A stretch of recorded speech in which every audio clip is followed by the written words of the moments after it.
मंदिर क्यों बनाया जाता है? मंदिर का निर्माण क्यों किया जाता है?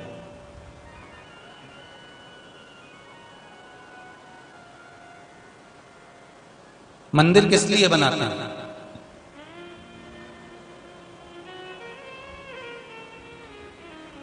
रामचरितमानस यदि आप लोगों ने देखी होगी तो रामायण में गुस्सा करने के लिए, क्रोध करने के लिए एक कमरा बनाया जाता था, जिसको कैकेयी जाके बैठी थी, उसका नाम क्या था?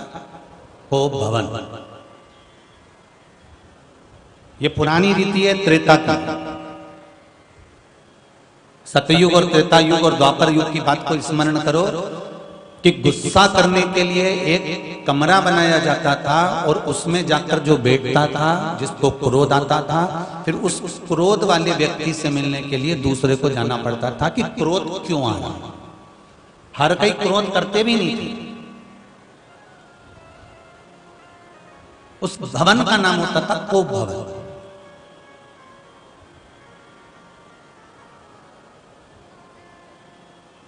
व्यक्ति उसमें जाकर क्रोध करता, गुस्सा करता, क्रोधी होता, तो उससे लोग मिलने के लिए जाते कि तुम्हें क्रोध आने का कारण क्या है, क्यों तुम्हें गुस्सा आ रहा है, क्या हो गया, ऐसा गुस्से का कारण क्या है, तुम हमको बताओ क्या हो गया। दशरथ जी ने जैसे कैकेयी से पूछा था, ऐसे कोप भवन पहले बनाया जाता था। पहले गुस्सा होने के लिए एक कमरा बनाया जाता था, एक कक्ष का निर्माण होता था, फिर उससे जाकर पूछा जाता था। उसी तरह घर में ये विचार कर कर मंदिर का निर्माण करा गया कि कोप भवन के अंदर कोई बैठता है और गुस्सा करता है तो कोई जाकर उससे पूछता है कि तुझे क्या तकलीफ है, क्या कष्ट है। उसी तरह आज कली काल में कोई अपने घर में कोप भवन नहीं बनाता। बनाता है क्या? कोई नहीं बनाता। सब अपने घर में अगर बनाते हैं तो एक मंदिर बनाते हैं। क्यों? जैसे कोप भवन में कोई जाकर बैठ जाए तो गुस्सा करने वाले व्यक्ति से दूसरा व्यक्ति जाकर पूछता है कि क्रोध क्यों करते हो। उसी तरह आज के समय में कली काल में मंदिर का निर्माण करा जाता है घरों के अंदर कि आप वहां जाकर थोड़ी देर बैठेंगे, मन लगाएंगे तो आपसे परमात्मा आकर पूछेगा कि आपको तकलीफ क्या है, कष्ट क्या है, क्या दिक्कत है। कोप भवन में बैठे हुए व्यक्ति से किसी दूसरे ने जाकर पूछा कि तुम्हें तकलीफ क्या है। उसी तरह मंदिर में जाकर आप बैठ जाते हैं, भगवान की शरणागति में आप जाकर बैठ जाते हैं, भगवान के भजन में आप जाकर बैठ जाते हैं, मंत्र जाप में आप जाकर बैठ जाते हैं, स्मरण में आप जाकर बैठ जाते हैं, तो परमात्मा पूछता है कि आज इसे कौन सी जरूरत पड़ गई, क्या हो गया, ऐसा क्या तकलीफ हो गई, इसको क्या कष्ट हो गया, इसको जरा मैं जाकर पूछूं तो इसको दुख क्या है, इसको कष्ट क्या है।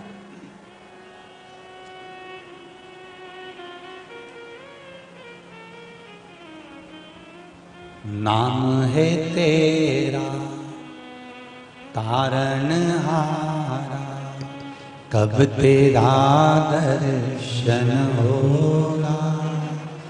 जिनकी प्रतिमा इतनी सुंदर, वो कितना सुंदर होगा, वो कितना सुंदर होगा।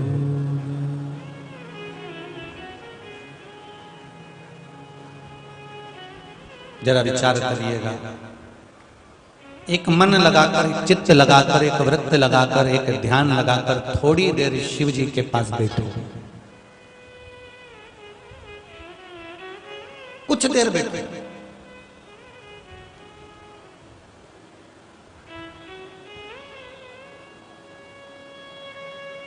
चौबीस घंटे आपको परमात्मा के पास नहीं बैठना। और कहीं का महाराज आपसे कह देना कि तुम 24 घंटे भगवान के पास बैठो, तो महाराज जी से कह देना तुम कितने घंटे बैठे, पहले वो बताओ। पहले उनसे पूछना कि आप कह रहे हो कि 24 घंटे भगवान के पास बैठो, तो उनसे पूछो तुम कितने घंटे बैठे। तुलसीदास जी लिखते हैं आधी में पुनी आध। बहुत पहले का लड़का और लड़की देखना और आज का लड़का लड़की देखना, दोनों में अंतर है। पहले के जो बुजुर्ग बैठे हैं, ये हमारे मर्दा जी बैठे हैं, हम तो इनसे भी पूछ लेंगे, ये भी बुजुर्ग ही। और भी इस कथा पंडाल में जितने बूढ़े बुजुर्ग लोग बैठे हैं, मैं उनसे पूछना चाहूंगा, जब आपकी शादी हुई होगी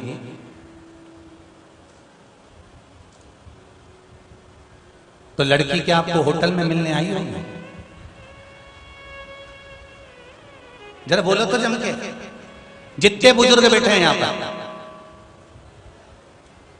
घर के लोग गए, लड़की देखकर आ गए, लड़के को बुलाया, सोफे पे बैठा, लड़की आई, चाय की ट्रे लाई, उसने रखी, बैठी भी नहीं, बस नीचे रखी। उतनी देर में लड़के ने लड़की को देख लिया, लड़की ने लड़के को देख लिया और विवाह पक्का हो गया और आज तक नहीं बढ़ा। एक निगाह मिली थी मात्र, और वो एक निगाह जो मिली, वो निगाह ऐसी मिली कि आज तक प्रेम के नाते से, प्रेम और स्नेह से निभ रहा। और एक आज का विवाह, छोरा छोरी को दिखाओ, होटल में मिला, बात पक्की हो जाए, 8-8 घंटा मोबाइल पे 10-10 घंटा लगे रहे, रात भर बात करते रहे, शादी हो गई, 2 साल के बाद तलाक हो गया। एक ये बुजुर्ग बैठे हुए हैं, जितने जितने बूढ़े बूढ़े लोग बैठे हैं, इनका भी विवाह हुआ है, और एक आज के जमाने की बेटी और बेटों का भी विवाह हुआ है। इनका जो विवाह हुआ उसमें ना तो इन्होंने देखा था ना भाला था, केवल एक निगाह मिली थी, और निगाह मिली और उतनी देर में लड़की अंदर चली गई, उतनी देर में विवाह पक्का हो गया। लड़का और लड़की का जो संबंध पुराने समय में हुआ वो आज तक निभ रहा। और एक इतना देखा क्या करता है क्या नहीं करता, कितने भाई कितने बंधु, लड़का को कितने भाई हैं, 4 तो नहीं है, फिर मालूम पड़ा नहीं 2 ही हैं, तो 2 भी काय को 1 ही होता तो अच्छा रहता। घर में कौन कौन है, तो के बस सास है, अरे ससुर होता तो अच्छा रहता, सास निपट जाती तो अच्छा था। कितना देखा, इतना देखने के बाद भी देखा कि वो व्यापार करता है कि वो बिजनेस करता है कि वो सर्विस करता है, तो मालूम पड़ा बिजनेस वाला है। अरे बिजनेस वाले से क्या करना, लड़की को काम ही काम करना पड़ेगा, सर्विस क्लास लाई। अब सर्विस क्लास ढूंढा, मुंबई पूना में देखिया, शादी पक्की भी कर दी, खूब ठाट और बाट से करा, ढेर सारी संपदा भी दी, और मालूम पड़ा लड़की से जब जब बात करो तब तब उसकी आंख में आंसू आ जाए, माँ क्या देखा तुमने, जिंदगी नाश कर दी, एक रत्ती का प्रेम नहीं है तेरी बेटी के प्रति माँ, एक रत्ती का प्रेम, संबंध टूट गया, तलाक हो गया। बस कोई तुमसे कहे कि तुम 24 घंटे भजन करो, तो उनको ये विवाह की कथा पूरी सुना देना कि पुरानी शादी में केवल एक बार देखा जाता था, उतनी देर में विवाह पक्का हो जाता था, जिंदगी भर चलता था। 24 घंटे जिसको मिलाया जुलाया, कपड़े साथ खरीदने गए, ज्वेलरी साथ खरीदने गए, एक जैसा कलर का सूट और लहंगा बनवाया, उसके बाद भी कपड़े की तो मैचिंग मिल गई पर दिल की मैचिंग नहीं मिल पाई। दिल की मैचिंग मिलना, कपड़े की मैचिंग से काम नहीं चलेगा, दिल की मैचिंग मिलना चाहिए। इसीलिए तुलसीदास जी ने कहा, आदि में बुनियाद, केवल एक क्षण के लिए परमात्मा के पास जाओ और दिल से एक क्षण उसके नेत्रों से नेत्र मिला लो, दिल से दिल मिला लो, इसके बाद कोई जरूरत नहीं तुम्हें कहीं जाने की, बस हो गया इतने में तो काम चल गया। अब तुम 24 घंटे बैठे हो मंदिर के अंदर, माला पकड़ ली,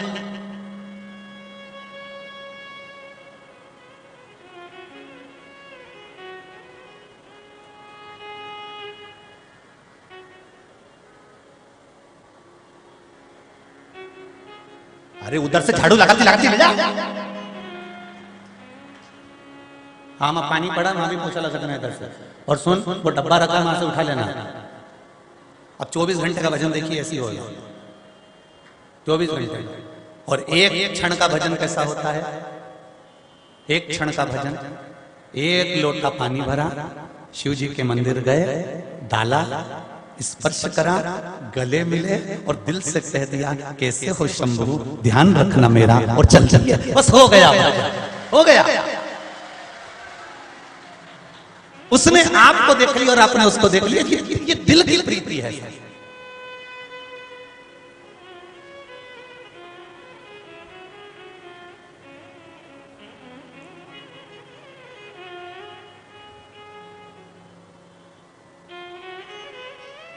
महाराज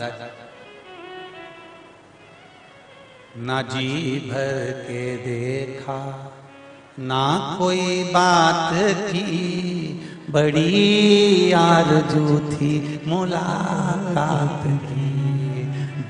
जिससे कम बात होती है ना, उससे बात करने का मन करता है।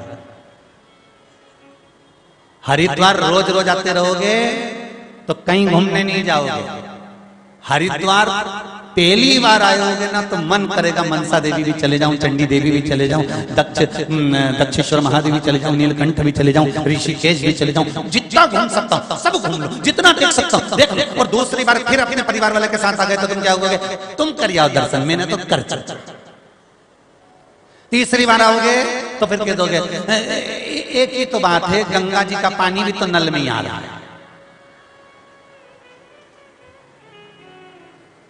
अच्छा तुम सोचते तो होगे महाराज कहां से लेके आता है कथा। चौथी बार आओगे ना तो फिर तुम कहोगे बहुत धूप पड़ रही है भैया, मैं तो शाम को निकलूंगा। और सुन ड्राइवर लगा देता हूं, तू चली जा, तू हो जा, मेरे से बार बार मत कह, काम करूं कि जाऊं। तो अब जिससे कम मिलना होता है, थोड़ी देर का, एक क्षण का मिलना होता है, वो ध्यान बहुत रखता है। बहुत कथा देखना हो ना तो ये देख सकते हो, दक्ष प्रजापति की सभा लगी थी, सारे देवता बैठे थे, शंकर भगवान भी आकर बैठे, सबने प्रणाम करा, शिव जी ने प्रणाम नहीं करा। दक्ष प्रजापति को ये दिख गया, जितने लोग प्रणाम कर रहे थे वो नहीं दिखे, जिसने प्रणाम नहीं करा वो दिख गया। बस ये फायदा है, कैसे भी दृष्टि तो पड़ना चाहिए ना। ये जितने फूफा होते हैं ना, फूफा, जीजा, बहनोई, दामाद, ये शादी ब्याहों में थोड़े से जो बड़े बड़े फंक्शन होते हैं, इसमें मुंह क्यों फूलाता है? कारण क्या? बोलो जरा जम के बोलो, कारण क्या? उनका कारण केवल एक ही है कि परिवार को ये बताना चाहते हैं कि हम दामाद है, दामाद का मतलब हम दमदार है, हम जमाई, जमाई का मतलब यम के भाई, हम बेनोई, हम बेमतलब के नहीं है, ठीक है, ये दिखाना चाहते हैं। तो जिससे सारे परिवार की दृष्टि इन पे पड़ जाए कि ये साहब नी साहब, ये जमाई साहब है, नी साहब ये बहनोई साहब है, नी साहब ये फूफा है, नी साहब ये है। तो इनकी अपनी एक बात होना चाहिए कि हमारी दमदारी दिखना चाहिए। उसी तरह भगवान शंकर 33 कोटि देवता बैठे थे, पर शंकर भगवान ने उठ के प्रणाम नहीं करा। शंकर भगवान ये देखना चाहते थे कि मेरा ससुर मुझे देख रहा है कि नहीं देख रहा। इनको ये ज्ञात होना चाहिए कि दामाद भी इस सभा में बैठा हुआ है और इन्होंने सबको प्रणाम किया, सबको राम राम करी, सबको जय श्री कृष्णा करी, सबको हरि हरि बोली, और मैं बैठा हुआ था और मुझसे कुछ नहीं बोला। तो इन्होंने कहा जब इनने नहीं बोला तो अपन भी नहीं बोले, और ये चुपचाप बैठे रहे। इनने ना तो हूं बोली ना हाँ बोली, चुपचाप बैठे अपना व्हाट्सएप चला। अब बुरा तो लगेगा।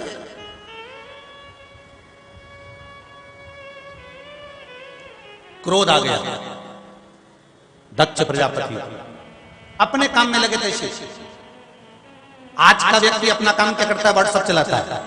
और शंकर भगवान क्या कर रहे थे? व्हाट्सएप चलाना मतलब राम नाम जपना, मतलब कृष्ण नाम जपना, शिव नाम जपना, स्मरण करना। ध्यान नहीं गया, दक्ष प्रजापति का ध्यान गया।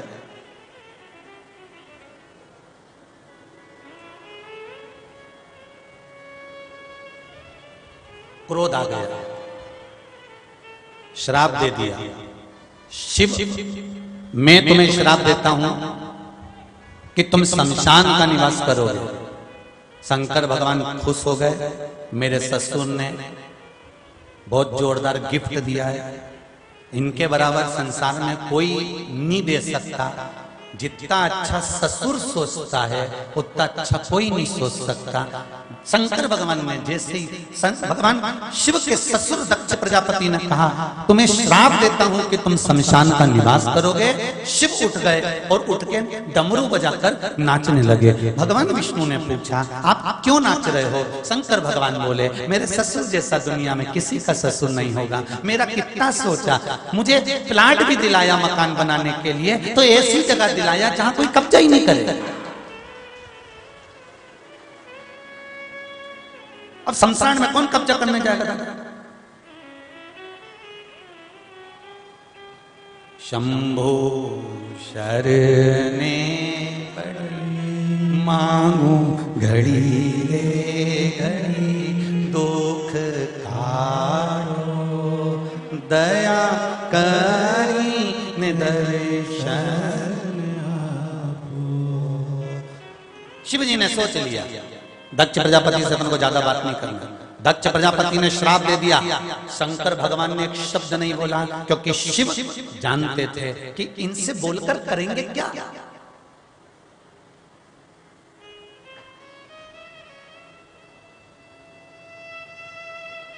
अरे आप लोग जितने लोग भी कथा सुन रहे हो ना, चाहे आस्था चैनल पर सुन रहे हो, चाहे फेसबुक यूट्यूब पर सुन रहे हो, चाहे इस मायापुरी में कथा श्रवण कर रहे हो, हरिद्वार की पावन धरा पर कथा श्रवण कर रहे हो, हर की पौड़ी शिव महापुराण की कथा सुन रहे हो, एक बात आपसे पूछना चाहूंगा। आपके मोहल्ले में आप निकल कर जा रहे हो, गाड़ी पे बैठ के जा रहे हो, साइकिल चलाकर जा रहे हो या फिर पैदल जा रहे हो, और इतने में नगर निगम की, नगर पालिका की कचरे की गाड़ी आ गई, उसमें बहुत सारा कचरा भरा हुआ है और वो कचरे की गाड़ी बहुत बदबू मार रही है, इतनी बदबू, और कचरा भी गिरते गिरते जा रहा है। तो तुम क्या करोगे? बोलो रे, सब बोलो, जितने जितने आस्था पे बैठे, जितने मोबाइल पे सुन रहे और जितने इस मायापुरी में सुन रहे, क्या करोगे? तुम कचरे की गाड़ी के पीछे पीछे चलोगे? बोलो तो नहीं। कचरे की गाड़ी के साथ साथ चलोगे? नहीं। तुरंत मुंह बंद करोगे, गाड़ी वाले से कहोगे स्पीड में ले, आगे लग, जल्दी बढ़, और गाड़ी तुरंत आगे। अब तुमने कपड़ा भी हटाया, भगवान खूब बचाया, बड़ी भगवान की कृपा थी, कचरा भी गिर रहा था, बदबू भी मार रही थी, और कचरे की गाड़ी से बचकर तुम तुरंत आगे निकल जाओगे। उसी तरह शिव महापुराण की कथा कहती है, शंकर और दक्ष का चरित्र कहता है, जब दक्ष बोल रहे थे, श्राप दे रहे थे, तब शंकर एक शब्द नहीं बोले। शंकर भगवान को मालूम है कचरे की गाड़ी निकल कर जाए तो इससे दूर हट जाना चाहिए, नहीं तो बदबू में हालत अपनी भी खराब हो सकती है। शिव जानते थे। क्रोध करने वाला, अपशब्द कहने वाला, ताने देने वाला, आड़ा टेढ़ा करने वाला, गालियां देने वाला, यदि तुमको गाली दे रहा है तो निवेदन है थोड़ा साइड का रास्ता पकड़कर निकल जाओ, कचरे की गाड़ी के पीछे मत चलो, और ना कचरा उठा के वो की गाड़ी में वापिस धरो, क्योंकि हाथ भी बदबू मारेगा।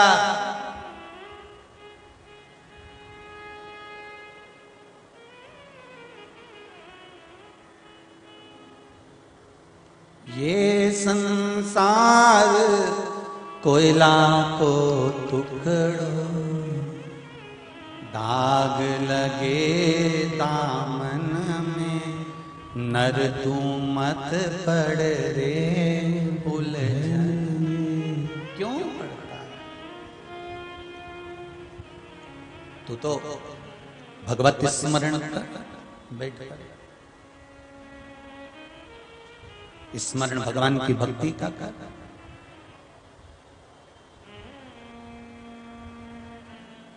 उसकी भक्ति में झूमो, उसकी भक्ति में डूबो। अपशब्द कहने वाले से कभी मुंह नहीं मिलाना, आड़ा टेढ़ा बोलने वाले के पास कभी नहीं जाना, थोड़ी सी दूरी बनाकर चलना, अपने हाथ में भी बदबू ना आने लगे उसका स्मरण करना, उसका स्मरण करना।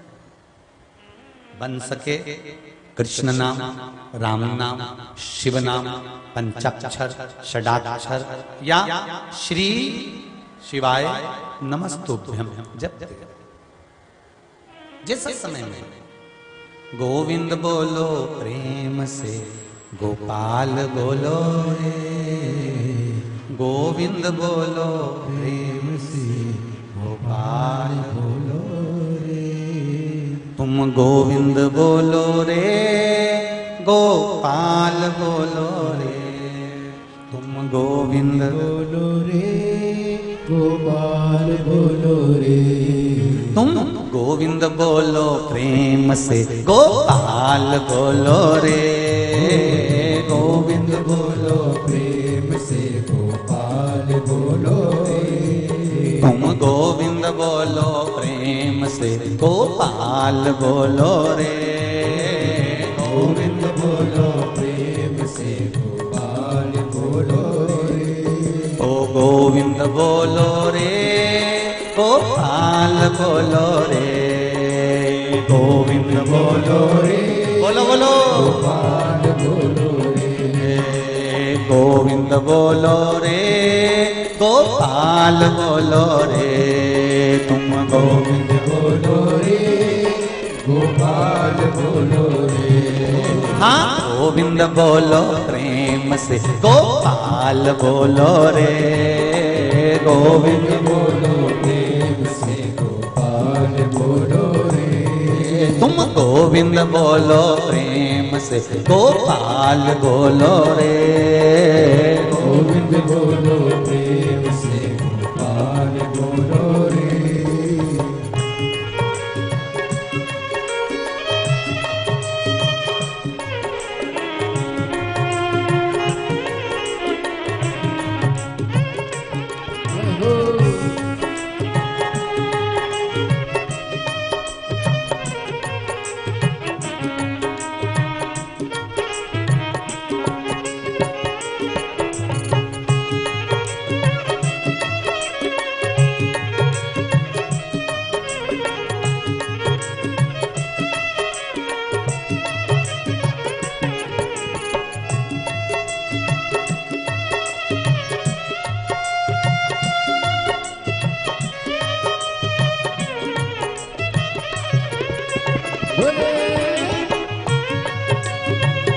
हर हर भोले।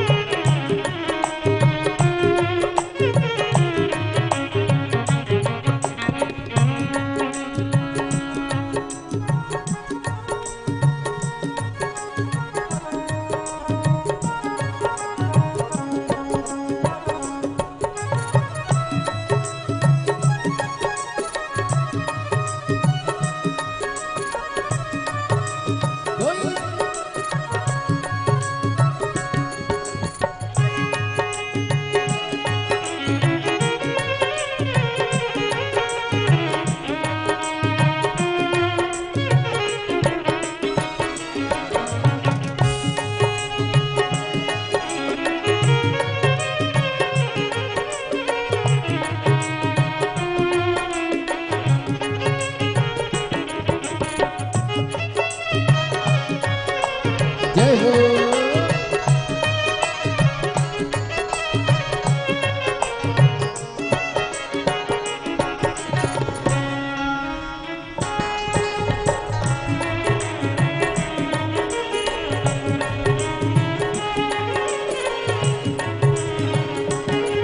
ओ गोविंद बोलो प्रेम से, गोपाल बोलो रे।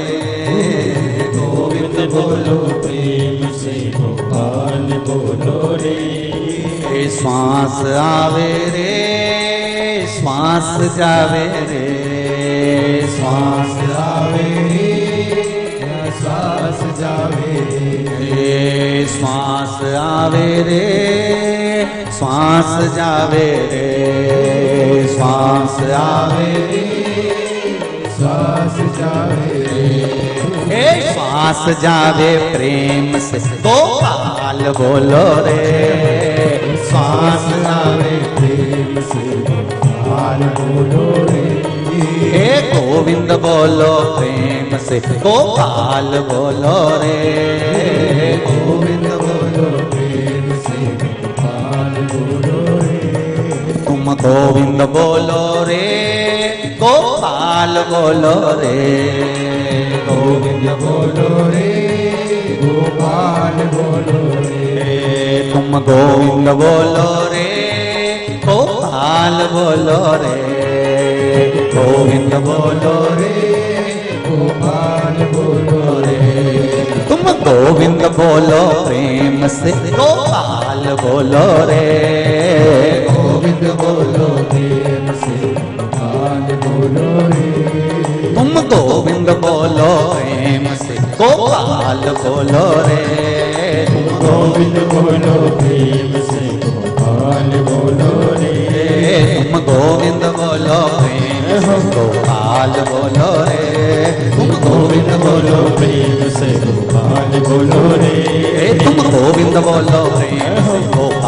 बोलो रे, गोविंद बोलो प्रेम से गोपाल बोलो रे, तुम गोविंद बोलो प्रेम से गोपाल बोलो रे, गोविंद बोलो प्रेम से गोपाल बोलो रे। हर हर महादेव। भगवान शिव का नाम स्मरण करो। जब चित्त वृत्ति में भगवान समा जाएगा, जिस दिन तुमने दिल से भगवान शिव से कहना चालू कर दिया, शिव उसको स्वीकार कर लेगा।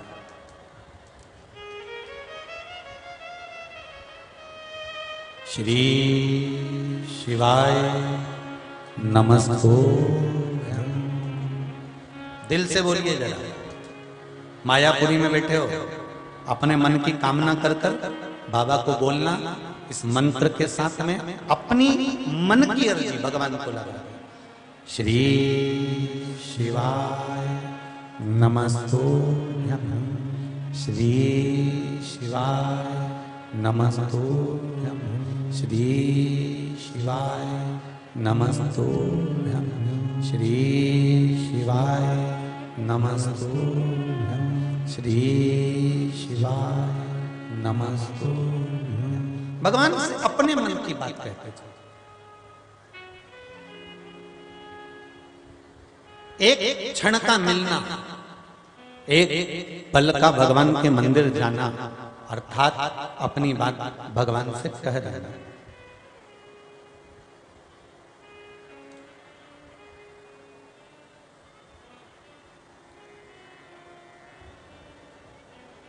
भगवान ने अगर हमको पैदा करा है, जन्म दिया है, तो कुछ अच्छा करने के लिए दिया।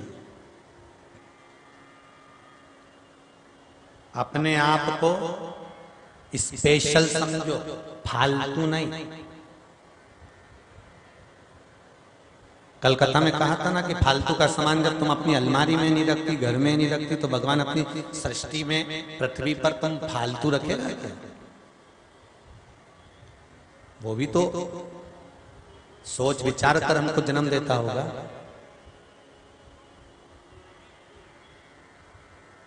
कोई भी जन्मा इस मृत्यु लोक में, वो फालतू नहीं जन्मा, उसका कारण है कुछ जन्म लेने का।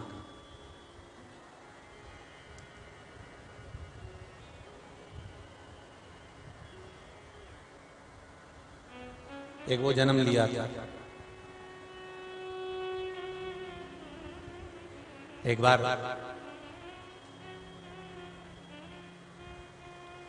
दक्ष प्रजापति ने जब शंकर भगवान को देखा और कहा कि तुम्हें मैं श्राप देता हूं, तुम शमशान में निवास करोगे, तुम शमशान में रहो।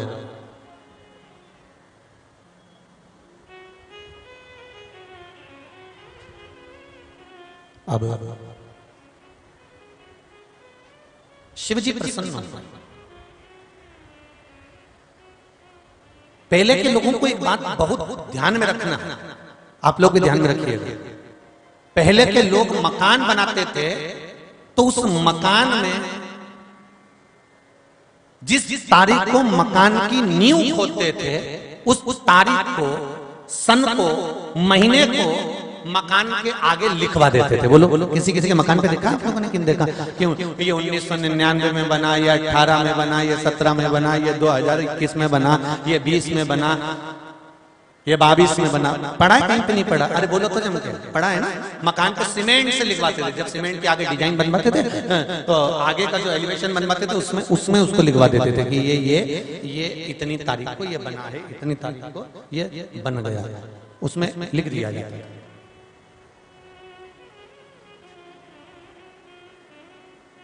मेरे भोलेनाथ शिव जी ने भी अपने मन पर वो तारीख लिखी जब दक्ष प्रजापति ने श्राप दिया शंकर भगवान को शमशान में रहने का।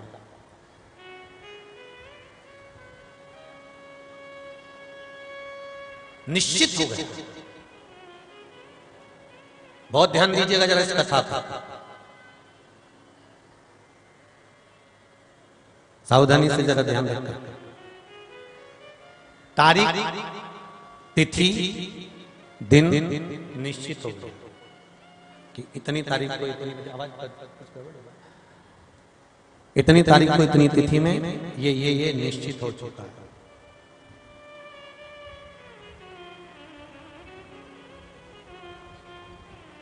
आपके यहां पर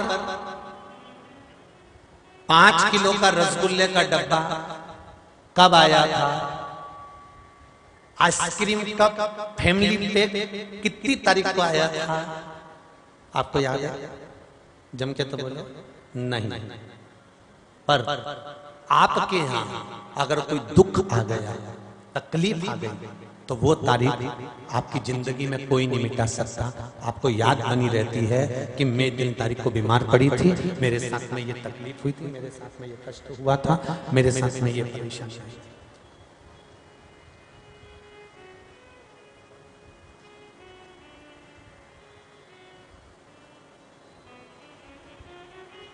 शिव जी ने वो तारीख लिख ली।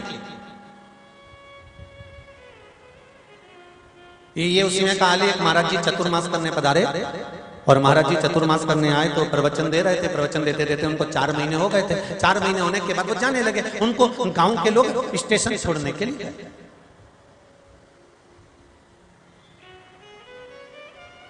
और गांव के लोग जब स्टेशन छोड़ने के लिए गए तो गांव के लोगों ने महाराज जी से कहा, महाराज जी अब आप जा रहे हो, जाते जाते थोड़ी सी ज्ञान की बातें और बता जा।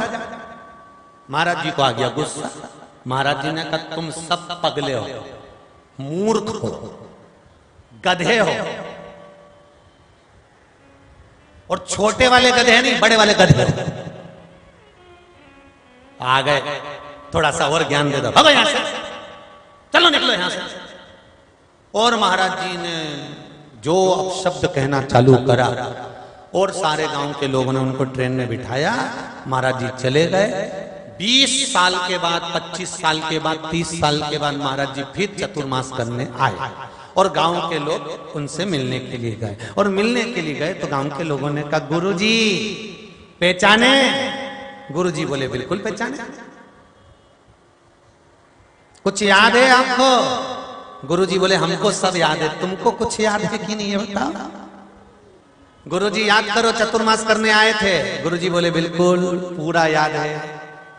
गुरुजी याद करो, हम आपको स्टेशन छोड़ने के लिए गए थे, और आपने कितना कितना हमको बोला था, याद है?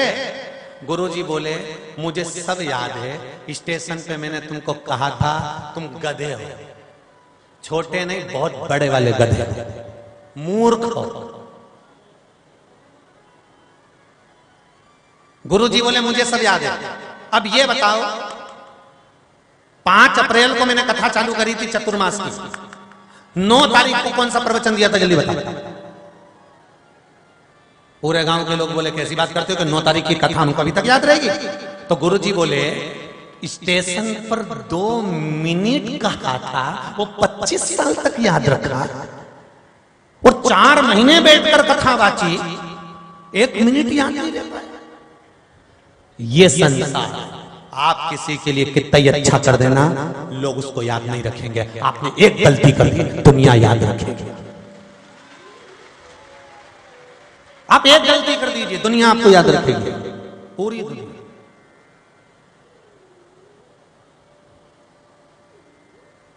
अच्छा करने वाले का कोई इसमें, अरे अगर तुमने किसी को 5-10 हजार 50 हजार दे भी दिए ना, तो बाद में लोग कहेंगे, हाँ इतना तो आ रहा है, 5-10 हजार लुटा दिए तो कौन सा गलत कर दिया? और ये तो अपने परिवार वाले, कुटुंब वाले, खाया तो अपने परिवार वालों ने। अब बोलने वाले ऐसा बोलेंगे, जब जब और देते रहे देते रहे देते रहे देते रहे, और एक बार नहीं दिया, फिर देखो, बताओ जरा विचार करिए।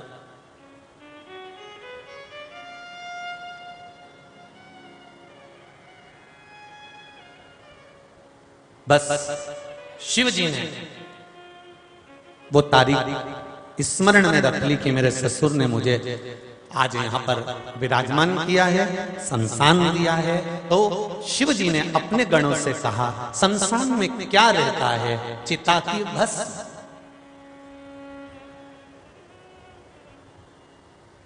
शमशान में क्या चिता की भस्म? शिव जी ने कहा, एक काम करता हूं, पूरे समय तो मैं शमशान में नहीं रह सकता, कैलाश पर रहूंगा, पर सुनो, बिना चिता के भस्म के एक दिन भी नहीं रह सकता, ये पक्का कहता हूं। बिना चिता भस्म के एक दिन भी नहीं रह सकता।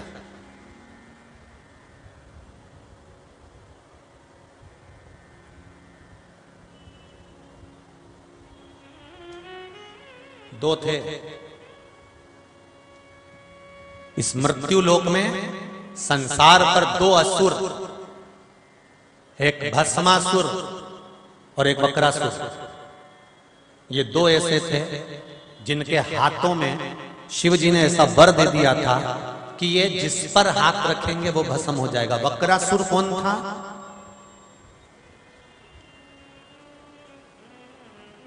दुर्योधन के मामा का लड़का। नाम याद है? कौन सा मामा? दुर्योधन के मामा का लड़का। क्या नाम था दुर्योधन के मामा का? है शकुनी। बहुत अच्छे से याद है तुम लोगों को।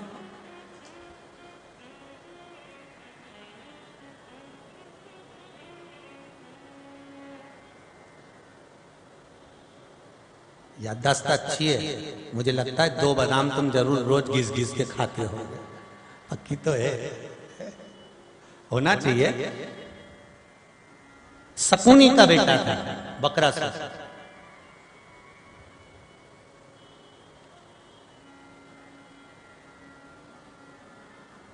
और दूसरा भस्मासुर। दोनों में अंतर क्या है? एक शकुनी का बेटा है और एक शंकर भगवान के शरीर से प्रकट हुआ।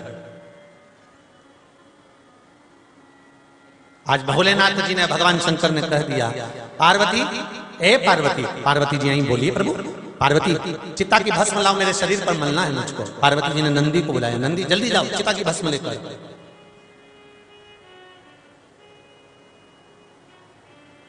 नंदी गए और नंदी दौड़ कर गए। नंदी को आने में समय लग गया तो पार्वती जी ने पूछा, क्यों रे नंदी, तू तो इतना लेट आ रहा है, इतनी देर में आ रहा है, तूने तो इतना समय लगा दिया भस्म लाने में। तो इतने में नंदी बोले, कोई मरे जले तब तो लाऊं। अब चिता की भस्म कोई साधारण है? जब कोई मरेगा जलेगा तब तो भस्म आएगी। गरुड़ पुराण में एक बात बड़ी सुंदर लिखी है, जरा स्मरण रहे आपके और हमारे।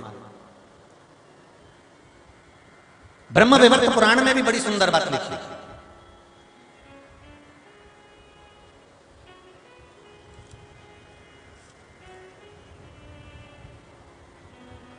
ये भस्मासुर और वक्रासुर की जो कथा ब्रह्म वैवर्त पुराण के पृष्ठ संख्या 739, अध्याय 35 और 36।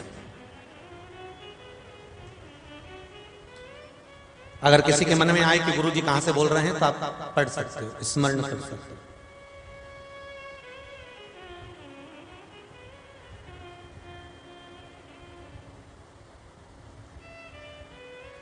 गरुड़ पुराण में भी एक बड़ी सुंदर बात कही, ब्रह्म वैवर्त पुराण में भी एक बड़ी सुंदर बात कही कि जितने माता के गर्भ से बच्चों का जन्म होता है, जितने जन्मे हैं मृत्यु लोक में उतने मरते भी रोज हैं।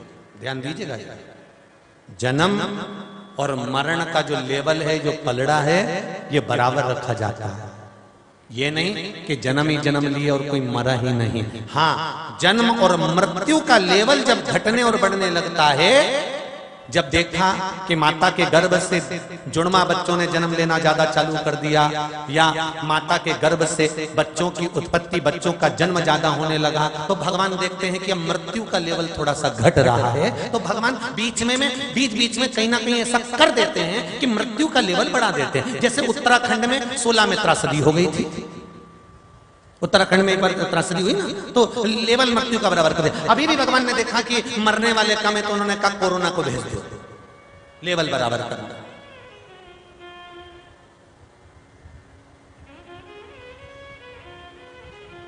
और जैसे ही कोरोना बीमारी आई, लोगों ने मरना चालू करा, ऊपर बहुत सारा कोटा इकट्ठा हो गया।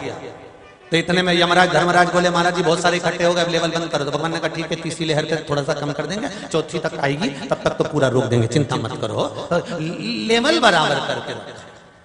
जन्म का और मृत्यु का जो लेवल है वो मेरा शिव, मेरा वो घरदानी, मेरा शंभु, मेरा शंकर बराबर कर रखा। तो भगवान शंकर ने तुरंत नंदी से कहा तुम कहाँ गए थे? तो कहा चिता की भस्म लेने गए थे। तो चिता की भस्म लाने में इतनी देरी कैसे कर दी? तो कि महाराज जी वो मुर्दा आए जले तब तो भस्म मिले। तो शिव जी ने कहा ये जरूरी नहीं है कि एक ही शमशान में मुर्दे आएंगे। संसार में से ना जाने कितने शमशान है, ना जाने संसार में कितने शमशान भरे पड़े हुए हैं जहां पर मुर्दे आते ही रहते हैं। एक शमशान से मेरे लिए भस्म नहीं, जो शमशान मिल जाए उस शमशान की भस्म ला सकते हो। नंदी दौड़ कर गए और दौड़कर नंदी गए और भस्म लेकर आ गए। शिव जी को भस्म ला करते। अब जल्दी जल्दी में अगर कोई काम होता है ना, जल्दी जल्दी में अगर आप कोई आप सामान लाते हो, जल्दी जल्दी में कोई कार्य करते हो तो काम थोड़ा सा तो बिगड़ जाता है। जल्दी में अगर करोगे तो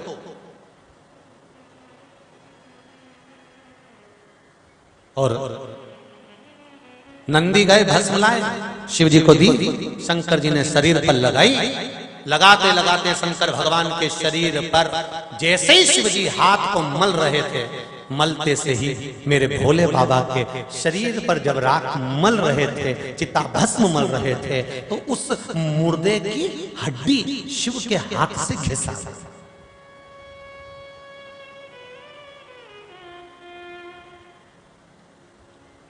आपके बच्चे पूछेंगे भस्मासुर का जन्म कैसे हुआ था, बता देंगे।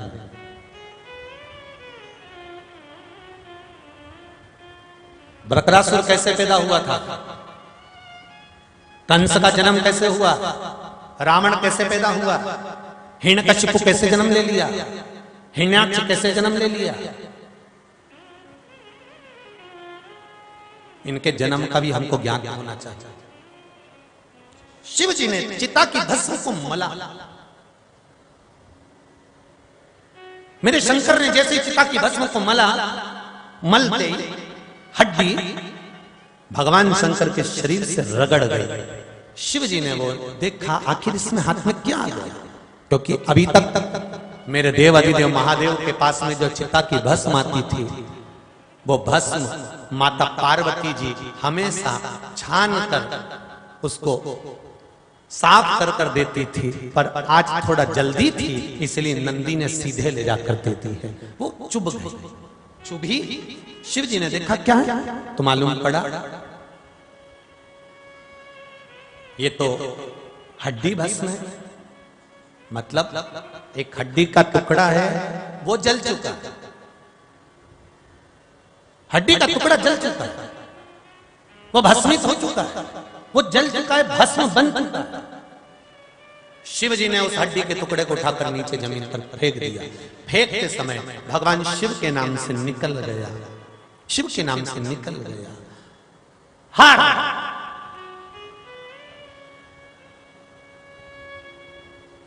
और जैसे ही हर कहकर जमीन पर वो हड्डी का टुकड़ा, जला हुआ भस्म का टुकड़ा जैसे गिरा, गिरते से उससे एक असुर ने जन्म ले लिया जिसका नाम भस्मासुर हुआ।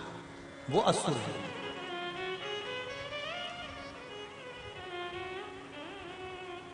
प्रगटा जन्म लिया, सामने आया, हाथ जोड़कर भगवान शंकर जी से कहा प्रभु आपने मुझे प्रकट किया है, क्या करना है मुझको बताइए। शिव जी ने कहा तुम्हारा नाम भस्मासुर होगा,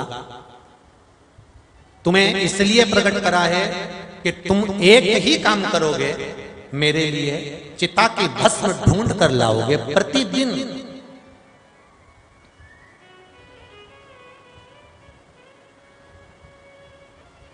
प्रतिदिन जो शिवजी पे एक लोटा पानी चढ़ाता है, प्रतिदिन श्री शिवाय नमस्तुभ्यम या पंचाक्षर मंत्र नमः शिवाय या षडाक्षर मंत्र ओम नमः शिवाय प्रतिदिन जो शिव के मंदिर के सामने से निकल कर जाता है, शंकर जी के मंदिर में एक लोटा पानी चढ़ाता है या एक बेलपत्र शिव जी को समर्पित करता है या कुछ भी ना चढ़ाकर शंकर के शिवलिंग का स्पर्श करता है, शिवलिंग का भी स्पर्श नहीं कर सकता तो शंकर के मंदिर के सामने से निकल जाता है। जो शंकर के मंदिर के सामने भी शीश नवाकर निकल जाए वो भी नहीं करा तो भगवान शंकर के मंदिर का जो शिखर दर्शन कर लेता है, प्रतिदिन का अगर कोई नियम एक धारण कर लेता है तो यहाँ भस्मासुर की कथा कर रही है कि मेरा शंकर एक ना एक दिन उसे वर प्रदान कर ही देता है जो नियम लेता है। एक नियम बनाओगे ना तो वर जरूर मिलेगा।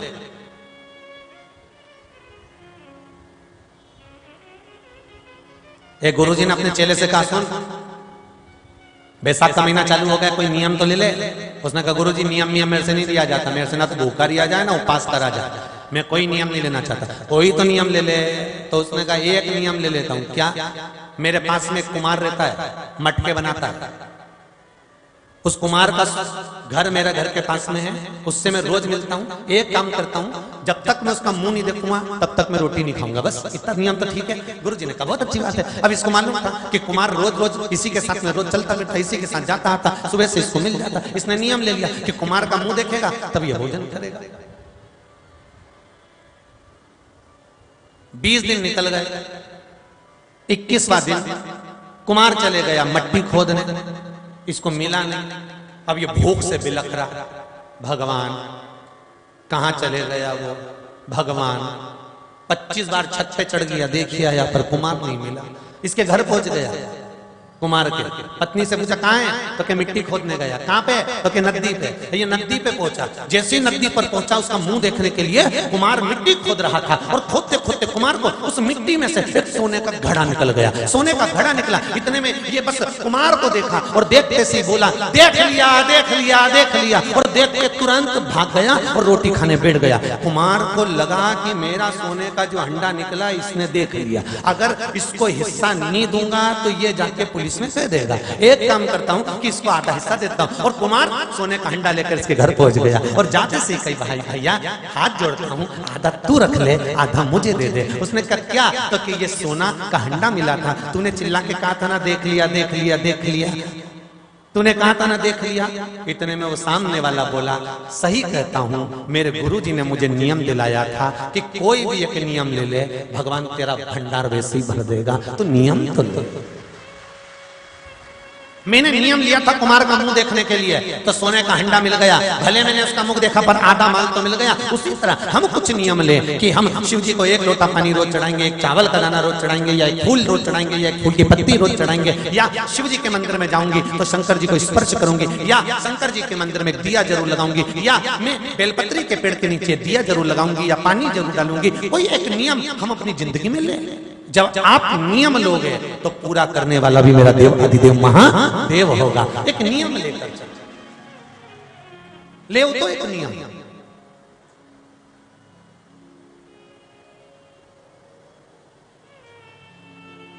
हमारी तो आदत ऐसी हो गई है, हमें कोई नियम लेना ना कुछ करना, बस कहीं से ऐसा महाराज मिल जाए जो छू मंत्र करके हंडा निकाल के दे दे, बस ना हमें नियम लेना ना कुछ धारण। अरे भाई भजन नहीं करोगे तो कहां से मिल जाएगा?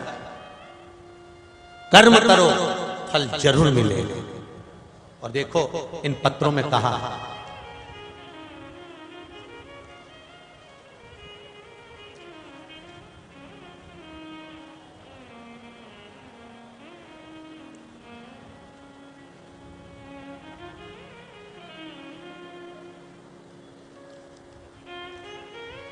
सारे पत्र बड़े सुंदर लिखे हैं आप लोगों ने।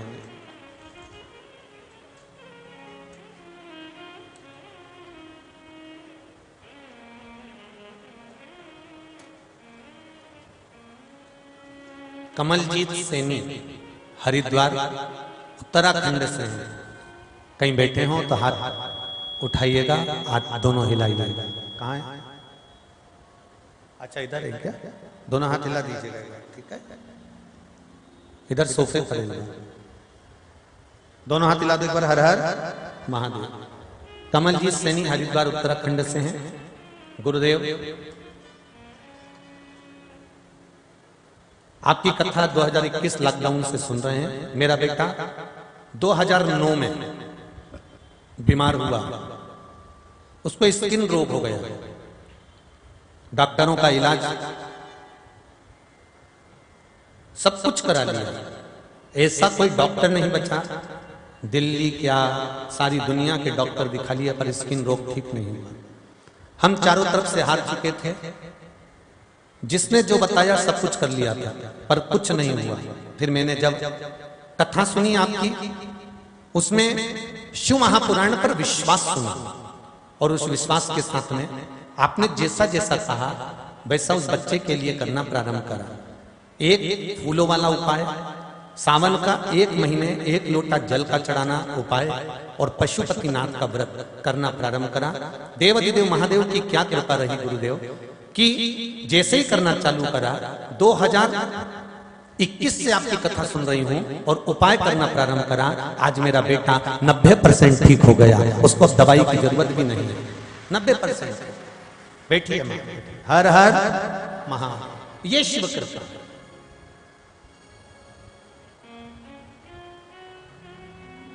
अगर भक्ति है, विश्वास, एक पत्र और है देखिए।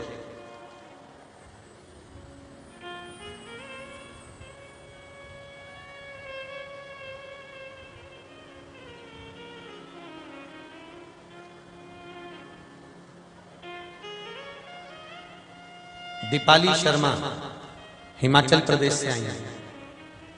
कहीं बैठी हो तो हाथ हिला सकती हैं। दीपाली शर्मा,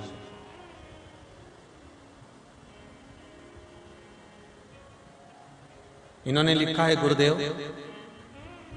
नौकरी नहीं थी, बहुत दुखी थी, खाने तक के लाले पड़ गए थे। पशुपतिनाथ के व्रत प्रारंभ करे। मैंने कथा नहीं सुनी थी, किसी ने बताया था कि व्रत कर लो, मैंने व्रत कर ली है, और बाबा की ऐसी कृपा रही कि मेरी सरकारी बैंक में नौकरी लग गई है। मैं बाबा को धोख लगाने, प्रणाम करने में। ये पत्र दीपाली हिमाचल प्रदेश से, और उन्होंने पद भी लिखा है, गुरुजी मुझे बैंक विशेषज्ञ अधिकारी की नौकरी मिली है।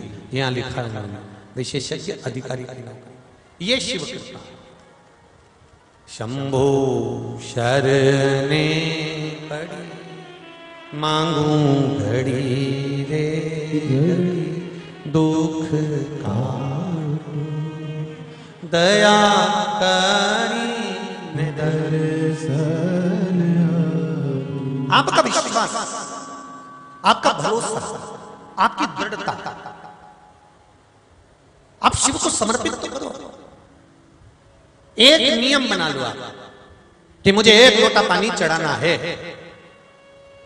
और कितनी कितनी भी बड़ी बीमारी, फिर निवेदन करूंगा, कैंसर जैसी बीमारी के लिए भी कहूंगा कि आप शंकर की भक्ति में लगो। ये पत्र आया है कैंसर से जुड़ा हुआ, देखिए।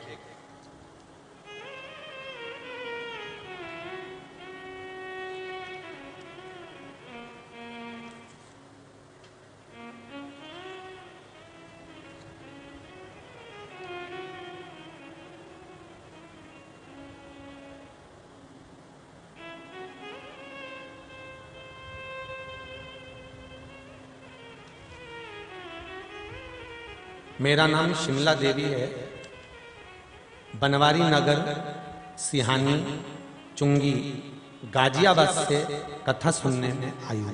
कहीं बैठी हैं? बैठी हो तो हाथ उठाकर दोनों हाथ हिला दीजिएगा। आप ही हैं? दोनों हाथ हिला दीजिए। हर हर महादेव। आपने लिखा है, दीदी गुरुदेव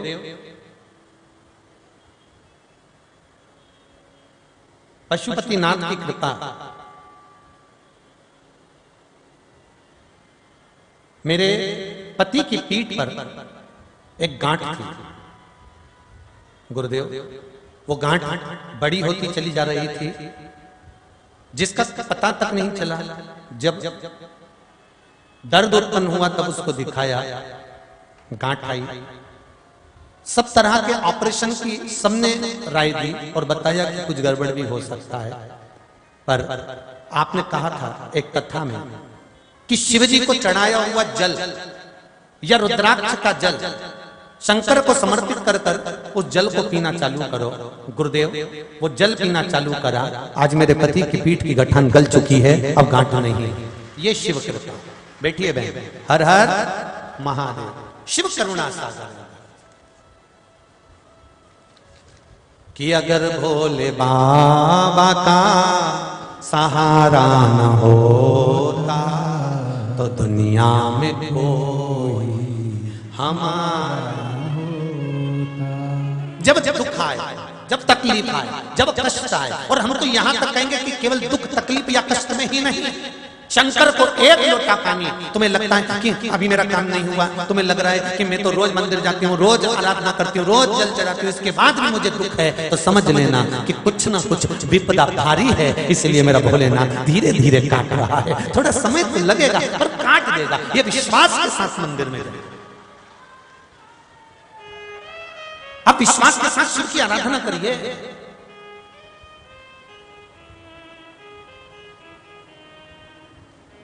आप विश्वास के साथ शंकर भगवान को एक लोटा जल चढ़ाना प्रारंभ करिए,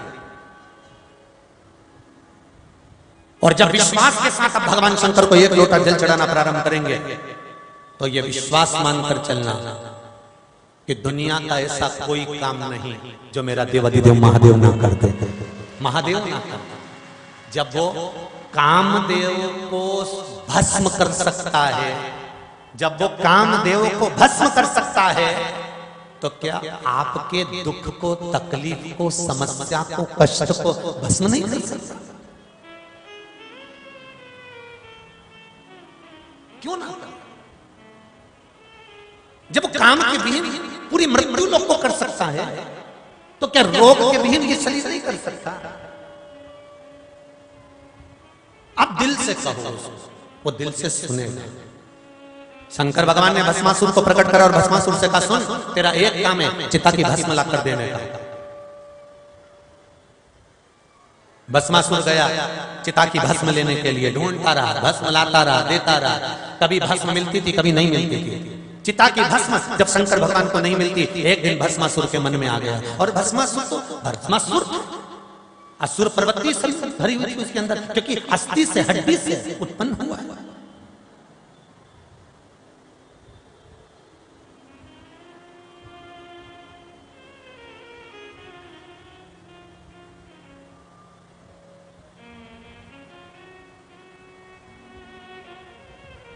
क्यों? हिंदू धर्म में, सनातन धर्म में ऐसा क्यों नियम है कि किसी के मरने के बाद उसकी अस्थियों को, उसके हड्डी के 2-4 टुकड़ों को, एक अस्थि का टुकड़ा हो, 2 हो, उसको किसी पवित्र नदी में, गंगा, क्षिप्रा, नर्मदा, ताप्ती, गोदावरी, कृष्णा, ऐसी पवित्र नदियों में किसी के मरने के बाद उसकी अस्थियों को क्यों डाला जाता है?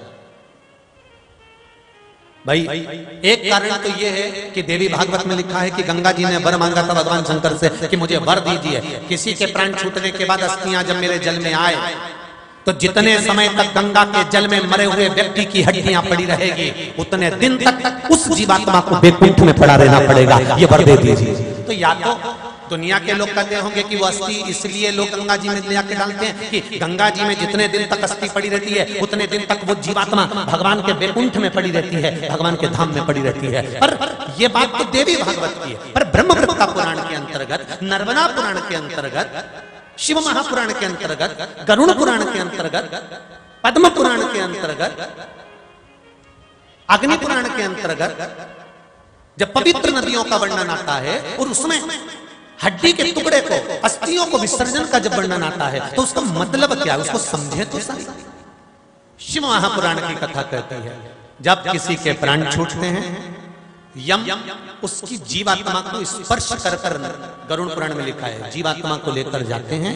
जब यम जीवात्मा को लेकर जाते हैं तो ये शरीर का स्पर्श यम को हो जाता है, यम को हो जाता है, तो यम इस शरीर को भूतों को दे देते हैं। इस शरीर को भूत, भूत किसको कहा गया? भूत का मतलब ये नहीं होता कि कोई सामने दिख गया ना, काला काला दिख गया ना, उसको भूत कहा गया। भूत का मतलब ये नहीं होता। भूत का मतलब ये होता है कि ये संसार में रहने वाला जो मनुष्य है, जो मानव है, ये जितने जो संसार में रह रहे हैं, ये क्या भूत से कम है?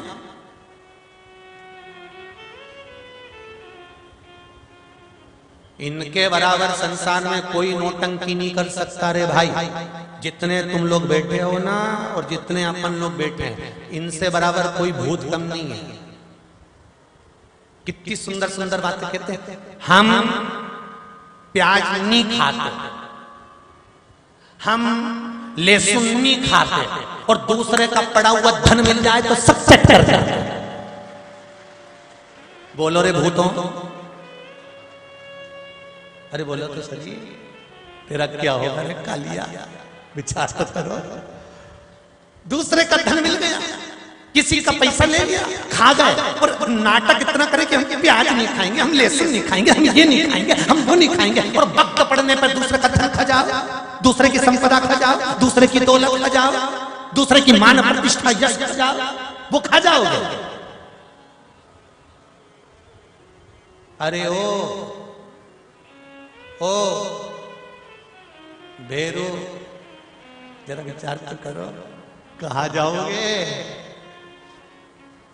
नाटक, हम ये नहीं खाएंगे, हम वो नहीं खाएंगे, हम ये नहीं खाएंगे, हम वो नहीं खाएंगे, और वक्त पड़ने पर रेंदो दादा नी क्यों। वैसे ही लोग कहते हैं सियोर वाला महाराज तो आड़ी टेढ़ी कथा बात है। फिर निवेदन करूंगा, या तो सुधर जाओ नहीं तो सुधर जाओ, दो में से एक काम अच्छा करो, जिंदगी सार्थक होगी, सवरेगी।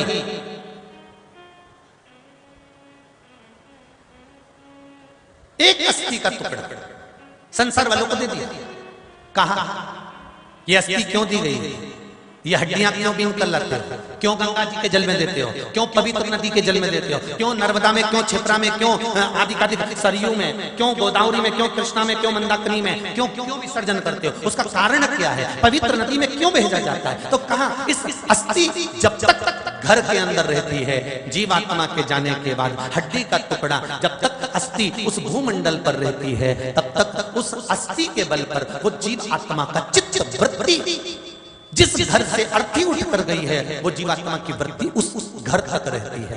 जब अस्थि को ले जाकर किसी पवित्र नदी में डाल दिया जाता है, तो पवित्र नदी के जल में संतों के पूजन पाठ का तप रहता है।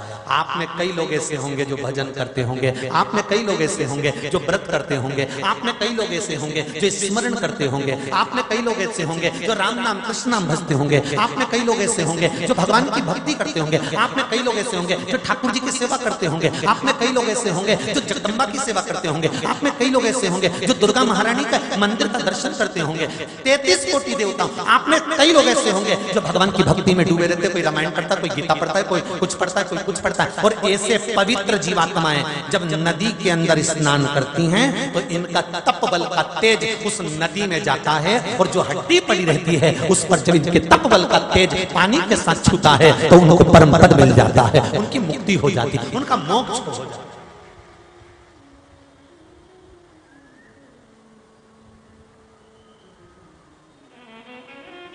मानो तो मैं गंगा, ना मानो तो बहरा, आप जो मानेंगे वो अनुकूल है, जो माने।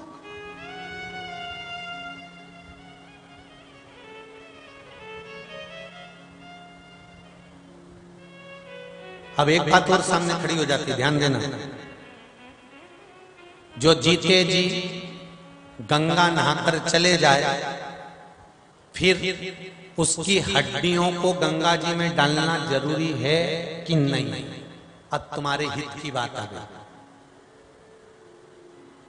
और केवल तुम्हारे नहीं, सियोर वाले महाराज की भी हित की, ठीक है, और दीनानाथ तो भी सुन ले। अच्छा अच्छा, सबके हित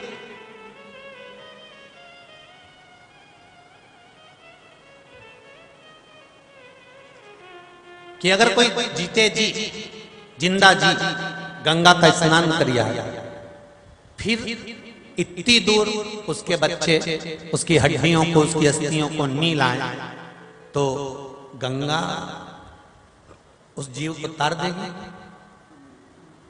शिव महापुराण की कथा कहती है,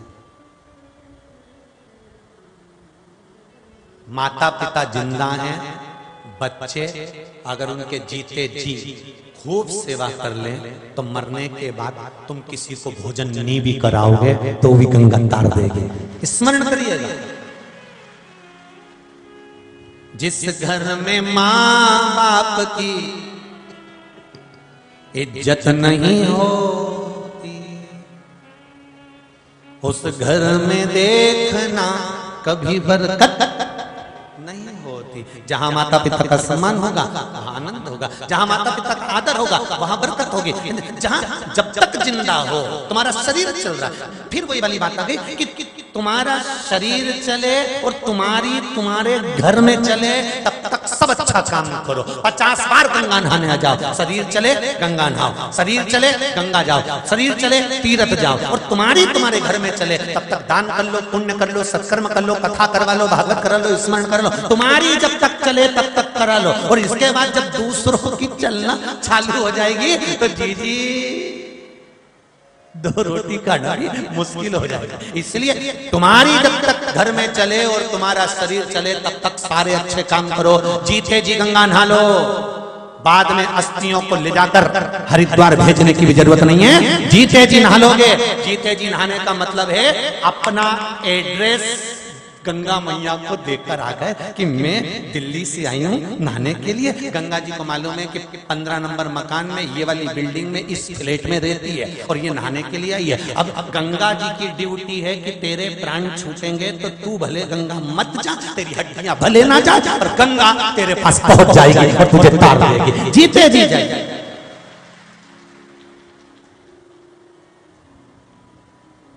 जीते जी बेचारे को एक रोटी नहीं खिलाई और मरने के बाद इतना बड़ा फोटो लगा के पटे पे धर के कंडा जला के, गाय का गोबर का कंडा, उसमें आग लगा के और घी और शक्कर, और फिर बाद में सिर पे पल्लू लेके दादाजी के धोख लगा रही, माफ कर दे। दादाजी भी ऊपर से सोच रहे रुक तो जारी चंद्र घंटा, रुक तो। खुद तो रायता खा रही, पूड़ी खा रही, खीर खा रही, और मुझे शक्कर और घी छोड़ दिया। और मुझे पहले से ही तो दमे की बीमारी थी, सांस की, ऊपर से कंडा जला दिया, धुआं अगर लगा दिया। रुक जा, रुक। इसलिए निवेदन है, जीते जी तंगम दंगा, मरे पीछे पहुंचा दी गंगा। ऐसे पहुंचने से कोई मतलब नहीं है। अगर शरीर अच्छा रहे, भगवान खूब कृपा कर रखे, तो भगवान से प्रार्थना करना कि एक बार शिव महापुराण में हरिद्वार में जाकर फिर सुन लूं ऐसी कृपा का। वो शिव से बहुत सारे लोग रह गए आने के लिए, सब तैयारी करके बैठे थे। वो तो हमने एक दिन कथा में कह दिया था, ज्यादा भीड़ नहीं, जगह भी तो देखना पड़ती है। जैसे आप लोग बाहर से आए वैसे यजमान परिवार भी बाहर से आया, हैदराबाद से आकर कथा करा रहा है। कहां से व्यवस्था करे वो, कितनी व्यवस्था करे वो तो कभी योग लग गया तो बिठले सेवा समिति,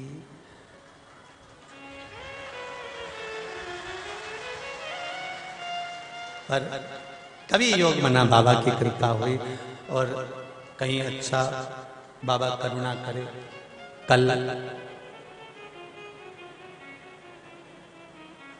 उत्तराखंड सरकार के मंत्रिमंडल के सदस्य लोग आए थे। कल आदरणीय मुख्यमंत्री जी से भी बात हुई रात्रि को, जब प्रदेश अध्यक्ष पधारे तब उन्होंने आदरणीय मुख्यमंत्री जी से बात कराई उत्तराखंड के। तो उन्होंने यही कहा कि गुरुदेव कथा तो सुनते रहते हैं पर कृपा